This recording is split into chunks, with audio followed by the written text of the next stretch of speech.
Our top story, a horrific Islamic terrorist attack in the heart of Paris. Gunmen masked, 3 of them, forcing their way into a French magazine headquarters and murdering 12 individuals, injuring others. They're still at large.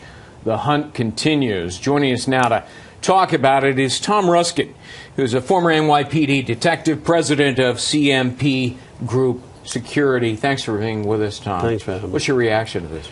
Well, it's a horrific incident. I mean, you have people who go to work who don't expect something. Terrorists break in, start shooting people and killing them. And when the police respond, they shot and killed 2 police officers. Right. So, you know, it's an incident that could happen anywhere in this world. Unfortunately, it happened this morning in Paris. Yeah. The fact that they were so heavily armed, they moved so quickly, and they overcame the police presence there. Right. What does that tell you about their capabilities? Well, they were heavily armed, as you alluded to. They were very well trained, it appears. They were carrying Russian-made automatic weapons. So it says that they had some kind of training somewhere, and that's where you'd start the investigation. Yeah. Who are these people? Who has claimed responsibility other than when they came in and they said to someone that they represent Al-Qaeda? No one else seems to have yet claimed responsibility. Right. Huge dragnet underway now for them. These guys are not going to get away, are they? Well, you would assume not. We don't know what their level of sophistication is. We don't know where they went immediately what after. Their escape plans were. Right. You would seal off. Unlike the United States, where you really have nowhere to go except state to state to state, other countries you can sort of drive through without border controls. Sure. So we don't know what their escape route is. You know, Europe is like the United States. You drive from state to state to state. There you drive from country to country to country.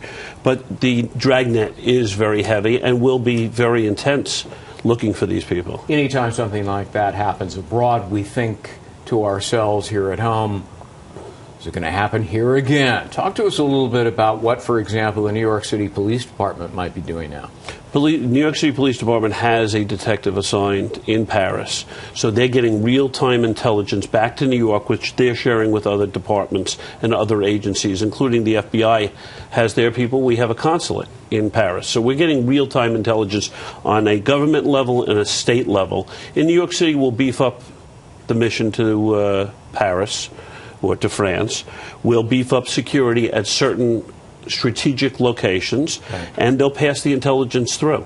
Are you satisfied with our intelligence capabilities? I mean, what do we have? 18 different federal intelligence agencies, sometimes working at cross purposes and not communicating well with each other. Right. What's your feeling about it? My feeling is it's gotten better. It's still not great. There's still a little bit of agency jealousy from time to time where agencies aren't speaking to each other and aren't sharing. And they're not sharing. It seems at times it's not passing down to state and municipal levels. That has to improve. It's gotten better since 9/11. It's still not great. What about Americans in Paris? We travel there so often. Parisians come here. What do you fear for Americans in Paris? I think that the consulate and the State Department will send out a warning to be ever more vigilant. But if we look at this attack this morning, this was an attack on a Parisian establishment. A magazine that had satired Muhammad and fatwas had been issued and so forth. Right. So it wasn't targeted on Americans and it wasn't targeted even on Parisians. It was targeted on someone who had made satires of Muhammad. Yeah. We have a visa waiver program with France. So in other words, people in France can come to the United States for 90 days without a visa.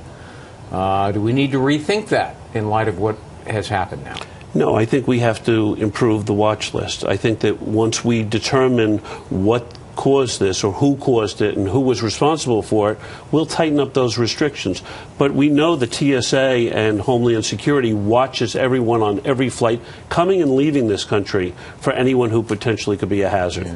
You know, this attack comes as President Obama is pushing to close down Gitmo, release even more prisoners. Latest statistics from the government show that 30% of those who have been let go have re-engaged in terrorist activities, if not terrorist attacks. Are you concerned that this president may be so interested in his legacy and fulfilling his promise to close Gitmo that he may be jeopardizing American lives. This was his first day promise. It wasn't just a promise. He did it on walking into the Oval Office. This was his promise. Yes, I do. I am very fearful that we may be letting some people go who could rejoin or potentially target Americans because they've been held in captivity for so many years. Tom Ruskin, former NYPD detective, president of CMP Group Security. Thanks for being with us. Thanks for having me. And for more on this story, check out our items on foxnews.com. I'm Greg Jarrett. Thanks for watching.